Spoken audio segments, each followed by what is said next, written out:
নমস্কার প্রিয় শ্রোতা বন্ধু, আজকে আমি আপনাদের কাছে ছোট্ট গোপালের আরেকটি লীলা উপস্থাপনা করব। শ্রুতি সাহিত্যে আপনাদের সবাইকে জানাই আরও একবার স্বাগত। ছোট্ট কানাইয়ের আজকের উপস্থাপনার বিষয়বস্তু হল ধেনুকেশ্বর বধ। ধেনুকেশ্বর কে, কিভাবে তার সাথে দেখা হলো, কোথায় কিভাবে তাদের যুদ্ধ বাঁধল, চলুন শুরু করা যাক আজকের গল্পটি। আমি আপনাদের কাছে এই গল্পটি একদম সহজ সরলভাবে গল্পের আকারে উপস্থাপনা করব, যাতে আপনাদের শুনতেও ভালো লাগে এবং বুঝতেও সুবিধে হয়। এই দেখুন, এই হলো ধেনুকেশ্বর। কেনই বা কৃষ্ণের এর সাথে যুদ্ধ বাঁধল, কেনই বা বধ করতে হলো তাকে? চলুন শুরু করা যাক আজকের ভিডিও। একদিন ছোট্ট কানাই এবং তার দাদা বলরাম সকালে গরু চড়াতে যাবে। কৃষ্ণ বলল, দাদা, আজকে যখন গরু চড়াতে যাব তখন এক কাজ করব, বনের একটু গভীরের দিকে যাব। এমন সময় মা যশোদা সেইখান থেকে পাশ করছিল। মা যশোদা পাছে শুনে নেয়, তাই বলরাম বলল, এই চুপ চুপ কানাই চুপ, ওই দেখ ওইখানে ছোট মা আসছে। ছোট মার কথাটা কানে গেল, কিন্তু স্পষ্টভাবে বুঝতে পারল না। জিজ্ঞাসা করল, এই তোরা কি বলছিলি রে? না না মা, কিছু না তো, কৃষ্ণ বলল। মা কিছুতেই ছাড়বে না, তোরা কিছু একটা বলছিলি, কি বলছিলি বল? বলরাম বুদ্ধি করে বলল, মা, আজকে তুমি যেই খাবার বানিয়েছ সেই খাবার কৃষ্ণ খাবে না, সে অন্য কোনো খাবার খেতে চায়। একই খাবার মিষ্টি দুধ খেতে খেতে সে আজকে অন্য কিছু খাবে, তাই তোমার বানানো খাবার নিয়ে গরু চড়াতে যাব না, এটাই বলছিল কৃষ্ণ। তখন কৃষ্ণের মা যশোদা বলল, ঠিক আছে, কোনো সমস্যা নেই, তাহলে বলরাম তুমি বরং আমার বানানো ক্ষীর, মাখন, মিষ্টি এইসব নিয়ে যেও, কেমন? তখন কৃষ্ণর মন খারাপ হলো, দাদা এত ভালো ভালো খাবার খাবে অথচ আমি খাবো না, এটা তো হতে পারে না। তাই কৃষ্ণ বলল, না না মা, আমি একা নয়, দাদাও আজকে এইসব খাবার খাবে না। ওই বনের পেয়ারা গাছে খুব বড় বড় পেয়ারা হয়েছে, ও সেই পেয়ারাই খাবে আমার সাথে। মা যশোদা বলল, ঠিক আছে, যাও তোমরা। এই বলে কৃষ্ণ এবং বলরাম দুজনে এক পাল গরু নিয়ে এবং হাতে লাঠি নিয়ে বেরিয়ে পড়ল জঙ্গলে। এর আগেই জঙ্গলে ঘটে গেছে একটি ঘটনা। একটি ছোট্ট বালক বনের গভীর থেকে একটি তাল কুড়িয়ে বাড়ি ফিরছিল। এমন সময় ধনুকেশ্বরের দুই সাঙ্গপাঙ্গ মিলে তাকে আটক করে এবং তার কাছ থেকে সেই তালটি কেড়ে নেয়। সে ভয়ে সেই তাল ফেলে দৌড়াতে দৌড়াতে বাড়ির পথে ফিরে চলে।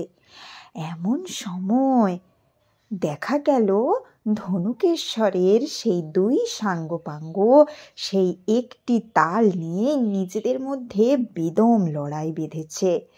ধনুকেশ্বর বন থেকে বেরিয়ে এসে বলল, কি করছিস কি তোরা? তোরা আমার লোক, আমার সঙ্গী, তোরা একটা সামান্য তালের জন্য নিজেদের মধ্যে ঝগড়া বাঁধিয়েছিস। চল বলছি, চল, বনের গভীরে রয়েছে ভীষণ বড় তাল বন, সেইখানেই তোদের আমি নিয়ে যাই, চল দেখি তোরা কত তাল খেতে পারিস। এই বলে ধনুকেশ্বর তার সাঙ্গপাঙ্গদের নিয়ে বনের দিকে রওনা হলো। সেই পথ দিয়ে কৃষ্ণ এবং বলরাম তাদের গরুগুলি নিয়ে আসছিল এবং কৃষ্ণ দাদাকে বলল, দাদা তুমি এই মিথ্যে কথাটা কেন বললে? আজকে আমার ভালো ভালো খাবারগুলোই খাওয়া হলো না। দাদা বলল, তুই বা এটা কী করলি? তুই তো আমার খাওয়াটাকেও বন্ধ করে দিলি। কৃষ্ণ বলল, আচ্ছা আচ্ছা, তুমি আমার খাওয়াটা বন্ধ করে দিলে আর নিজে একা একা খাবে, তাই না? ওইটি হবে না। দাদা বলল, তুই কি বোকা রে কৃষ্ণ, আমি কি তোকে না দিয়ে খেতে পারি ভাই? আমি তো তোকেও দিতাম। কৃষ্ণ বলল, তাই দাদা, তুমি তো আগে আমাকে বলতে পারতে। ইস, আজকে ভালো ভালো খাবারগুলোই খাওয়া হবে না। ওই গাছের পোকা পেয়ারাগুলো কে খাবে? ওগুলো আমার একদম ভালো লাগে না। এই বলতে বলতে যখন সেই পথ দিয়ে এসে যাচ্ছিল, সামনে দেখতে পেল সেই ভাঙা তালটি পড়ে রয়েছে, যেটি নিয়ে ধনুকেশ্বরের সাঙ্গপাঙ্গরা এতক্ষণ যুদ্ধ করছিল। কি মিষ্টি তালের গন্ধ! তা এই বলে কৃষ্ণ সেই তালটি হাতে কুড়িয়ে নিয়ে বলল, দাদা, এই দেখো কি সুন্দর গন্ধ, কি মিষ্টি স্বাদ, এই তালই আজকে আমরা খাবো।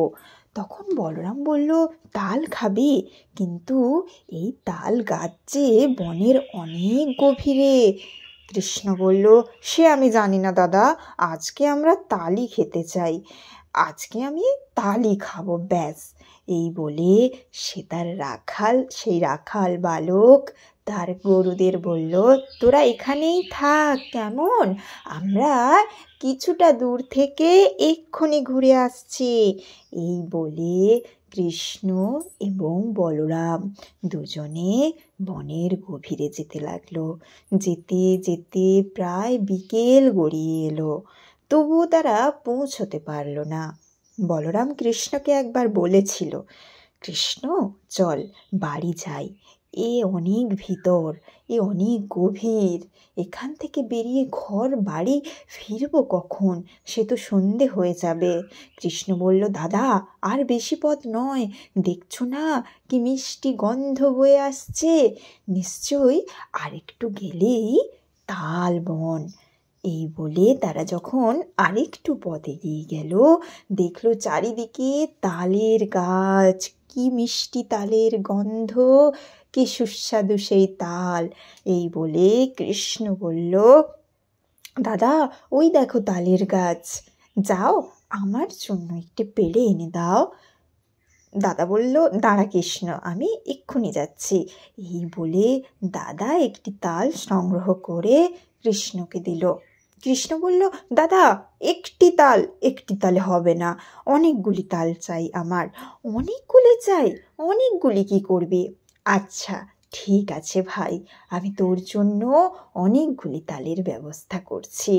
এই বলে যেই না আরও কতগুলি তাল পাড়তে গেল, এমনি সময় ধনুকেশ্বর এবং তার সাঙ্গপাঙ্গরা বেরিয়ে এলো সেই বন থেকে। সে কি যুদ্ধ বাঁধল! ধনুকেশ্বরের সাঙ্গপাঙ্গরা বলরাম এবং কৃষ্ণের দিকে ধেয়ে এলো তাদের হত্যা করার জন্য। কৃষ্ণ এবং বলরাম তাদের বধ করল। এর সব শেষে এলো ধনুকেশ্বর। ধনুকেশ্বর বলরামকে জোরে একটি আঘাত করল। এই দেখে কৃষ্ণ বলরাম দুজনেই ভীষণ ক্রোধিত হলো এবং যুদ্ধ বাঁধল। সেই যুদ্ধে পরাজিত হলো ধনুকেশ্বর। সেইখানেই শেষ হলো ধনুকেশ্বর এবং কৃষ্ণ তাকে এইভাবেই শেষ করলো।